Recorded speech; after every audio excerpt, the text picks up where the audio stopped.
Nursing ভর্তি পরীক্ষার admit card আজকে 6 মে থেকে শুরু হয়েছে। তোমরা অনেকেই দ্বিধাদ্বন্দ্বের ভিতর আছো যে ভেন্যুতে পরীক্ষা হবে না এক্সাম সেন্টারে পরীক্ষা হবে। এটা একটা বিষয়। আরেকটা বিষয় হচ্ছে যারা ইউজার আইডি এবং পাসওয়ার্ড হারিয়ে ফেলেছো তাদের ক্ষেত্রে করণীয়টা কি। তো আজকের ভিডিওর মূল বিষয়বস্তু হচ্ছে এই দুইটা বিষয়ের পর। তো চলো শুরু করি। শুরু করার আগে ছোট একটা রিকোয়েস্ট থাকবে, যারা এই চ্যানেলের ভিডিও দেখে উপকৃত হচ্ছ তারা অবশ্যই চাইলে চ্যানেলটি সাবস্ক্রাইব করে পাশে থাকতে পারো। তো চলো শুরু করি। নাম্বার 1 এ আমরা দেখব যে ইউজার আইডি এবং পাসওয়ার্ড আমরা কিভাবে রিকভারি করতে পারি। সো এডমিট কার্ড যেহেতু ডাউনলোড করতে পারবো না, সেক্ষেত্রে আমাদের ইউজার আইডি এবং পাসওয়ার্ড অবশ্যই আমাদের প্রয়োজন। আর ইউজার আইডি এবং পাসওয়ার্ড আমাদের নিজের ভুলের কারণে বা মোবাইল হারিয়ে ফেলছে ইত্যাদি কোনো কারণে হতে পারে। তো এখন আমাদের এটা করণীয় কি বা পুনরুদ্ধার আমরা কিভাবে করতে পারি এই বিষয়টা স্ক্রিনে দেখি। তো আমাদের প্রথমে যে কাজটা করতে হবে, আমাদের বিএনএমসি এর ওয়েবসাইটে চলে যাইতে হবে। তোমরা যদি মোবাইল থেকে এটা চেষ্টা করো তাহলে সেক্ষেত্রে গুগল ক্রোম ব্রাউজার থেকে তোমরা ডেস্কটপ সাইট এনেবল করে নিবা, দিয়ে তোমরা সেই কাজটা করবা। তো গুগল ক্রোমে এসে আমরা সার্চ করব bnmc-teletalk.com.bt দিয়ে আমরা এন্টার চাপবো অর্থাৎ সার্চ করব।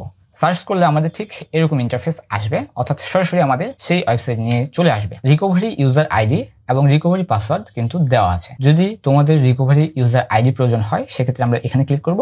এখানে ক্লিক করলে আমাদের কিছু ইনফরমেশন দেওয়ার প্রয়োজন পড়বে। নাম্বার 1 তোমার নাম দিবা, ফুল নেম, এবং কি নাম্বার 2 এ আছে তোমার ফাদার্স নেম, ফুল নেম দিবা এবং কি মোবাইল নাম্বার। এখন এখানে অনেকেই দ্বিধাদ্বন্দ্বে আছে আমরা কোন নাম্বার এখানে দিব।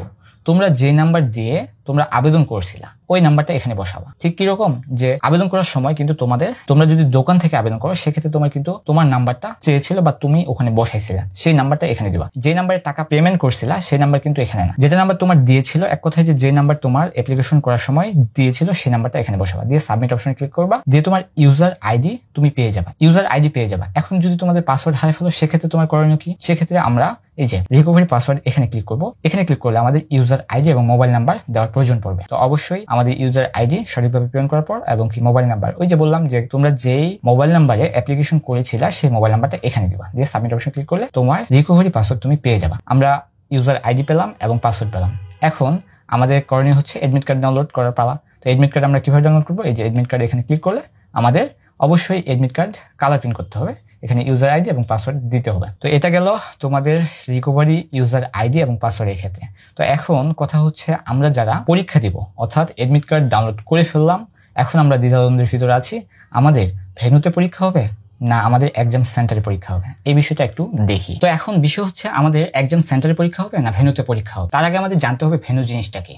আমরা ছোট একটা উদাহরণ হিসেবে দেখি যে আমরা একটা কোনো কলেজ ভর্তি পরীক্ষা নেবে, তো সেই কলেজের সিট সংখ্যা 1000 জন কিন্তু আবেদন করেছে 5000 জন। তো এখন সেই কলেজের ধারণ সংখ্যা অর্থাৎ ভর্তি পরীক্ষা নেওয়ার ক্যাপাসিটি, তাদের রুম সংখ্যা আছে কয়েকটা মাত্র, মানে 1000 সিট ক্যাপাসিটির রুম সংখ্যা আছে। তো এখন যে এই 5000 জন আবেদন করলো, এই 5000 জন তারা কোথায় বসাবে? তো তারা সেই কলেজের এবং কি সেই শহরের কয়েকটা কলেজ নিয়ে একটা ভেন্যু তৈরি করলো। মনে করো 5টা কলেজ নিয়ে ভেন্যু তৈরি করলো। তো 5টা কলেজ যদি 1000 জন করে, তারা যদি ভর্তি পরীক্ষা নেয় 1000 জন করে, তাহলে সেই 5টা ভেন্যুতে পরীক্ষা নিলে তাদের 5000 হয়ে যাচ্ছে। তো ঠিক সেই রকম তোমরা চয়েস দিছো একটা নার্সিং কলেজে, তোমাদের ভেন্যু পড়ছে যেরকম তোমরা যদি রংপুর নার্সিং কলেজে চয়েস দিছো, তোমাদের ভেন্যু কোথায় পড়ছে? রংপুর মেডিকেল কলেজ, কারো ক্যান্টনমেন্ট পড়ছে, এরকম হচ্ছে। তো আশা করি ক্লিয়ার এই ভেন্যু জিনিসটা কি, অর্থাৎ তোমাদের এই ভেন্যুতেই পরীক্ষা হবে।